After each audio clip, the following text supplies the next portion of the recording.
I don't want a man who's only going to judge me based on my size. You just called him short. We don't want a woman that's only going to base us based off our height. The same way he doesn't qualify for you with your figure, a lot of guys you won't qualify for. Give me a second. That's okay. Do you want a hug? Okay, you guys are all just like really misogynistic. How do you define misogyny?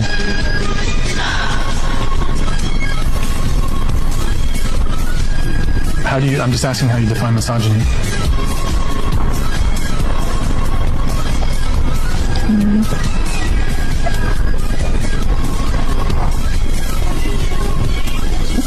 Can I go?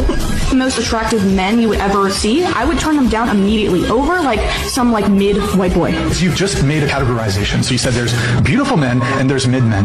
Why are you able to make an objective determination about someone's physical appearance, but you can't do that to yourself?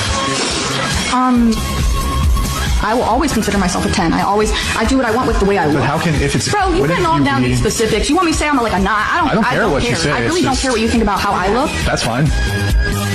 Are you alright? Well, it's kind of like stressful. You're putting in a podcast to debate how I look, and I've already said. So notice that every time there was some type form of proving them wrong, some form of accountability, some form of inner reflection, the women began to cry. This is a natural response, sadly, that women have when it comes to accountability, when it comes to reflecting on themselves. We tend to go to our exit because when you cry, you actually are deflecting from having to take that accountability. You're deflecting from the situation at hand. And so many people in her life has allowed her to get away with this all of her life. And it starts at home. It starts with parenting. So my 5-year-old daughter, she does this. When it's time to address her about something she's doing wrong, especially when daddy does it, she immediately starts to cry. It is a manipulative tactic that we happen to be born with, I believe. I don't know. We're born into sin.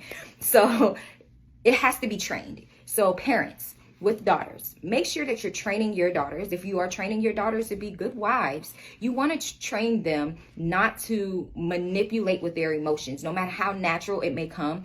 You have to teach them while they're young to take accountability. It's okay to say, I'm wrong, you're right. It's okay to apologize. It's okay to self-reflect because that's how growth comes. And it's extremely uncomfortable for women. And what I teach my children is manipulation is a form of witchcraft. So I let them know, not out of fear, but to let them know as godly women, we don't do this. We reflect, we take a breath, we listen. Even if we don't agree, we listen and pray about it. If you continue along that path where you always deflect and find a way out and using your emotions and your femininity to get out of accountability, you will never grow.